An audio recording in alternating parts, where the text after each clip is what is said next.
Hello， 大家好，我係魏文清。呢個下晝同老豆去咗深圳鹽田區一海城嗰邊玩，經香園圍、蓮塘口岸過關。我哋搭巴士到上水，轉綠色小巴59S到香園圍口岸。過完蓮塘口岸關口後，沿住行人天橋行，好快就會到達一個小商場——蓮塘口岸商業城。裡面有好多餐廳、小食店，地下嗰層基本上係街市，好多人喺度買燒味。出咗小商場，沿住有蓋行人路行，好快就會見到蓮塘口岸地鐵站第3出口。我哋搭地鐵去海山站，5個站車程。由於2號線同8號線係貫通運營，乘客無需喺蓮塘站落車轉線，搭同一班車就可以到達海山站。海山站嘅A1同B出口都可以通往萬科一海城。我哋喺A1出口出左手邊就見到一海城運網，咁就一路行過去。趁天仲未黑，都係先去鹽田中央公園同海濱棧道打卡啦。商場就一陣間先再行，沿住商場戶外區域小食店旁邊直行，就係鹽田中央公園。八爪魚作為鹽田中央公園嘅地標，其實係一個俾小朋友攀爬嘅遊樂設施，有年齡同身高限制。鹽田中央公園可以喺度租單車踩，又可以喺公園嘅草地上紮營、親子露營和野餐，就在山與海之間。順帶一提，海山站位於深圳市鹽田區海山街道，並以海山街道命名。海山街道係鹽田區下轄嘅街道辦事處，屬於鄉級行政區，亦即係第4級行政單位。海山街道北靠深圳第一高峰梧桐山，南向大鵬灣、沙頭角海，一半山景，一半海景，存在於山海之間，因此海山站有深圳最浪漫地鐵站之稱。令我諗起林則徐年少時寫嘅對聯：海道無邊天作岸，山登絕頂我為峰。雖然喺梧桐山眺岸嘅話，大海並非一望無際，而係見到對岸。不過海山站一帶嘅景色的確係山海交融。走上海景公園平台，打一打卡。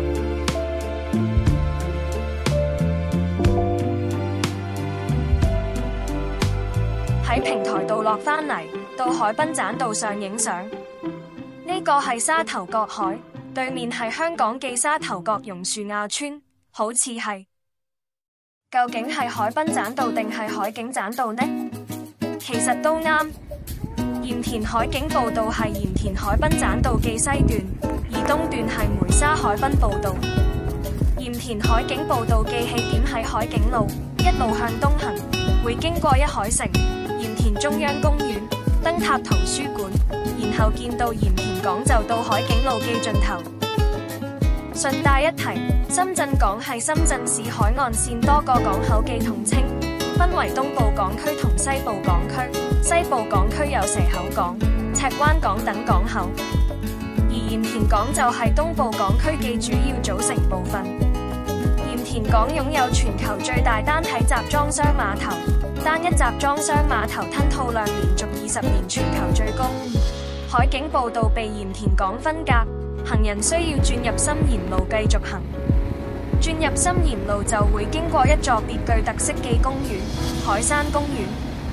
公園內嘅海山藝術塔同馬賽克圖案係參考西班牙加泰隆尼亞建築師高迪嘅作品灰爾公園而建造，具異域風情。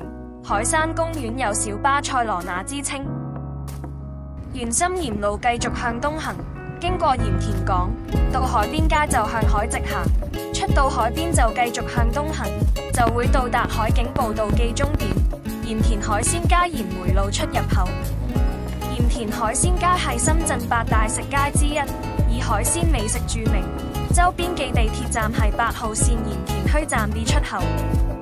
鹽田海景步道全長7.7公里，步行要大約2個鐘，難度係數近乎零，適合休閒散步，老幼咸宜。而海鮮街鹽梅路出入口打後就係鹽田海濱棧道嘅東段梅沙海濱步道。由海鮮加鹽梅路出入口繼續向東行嘅話，就會經過大小梅沙，最終到達鹽田海濱棧道嘅終點貝仔角。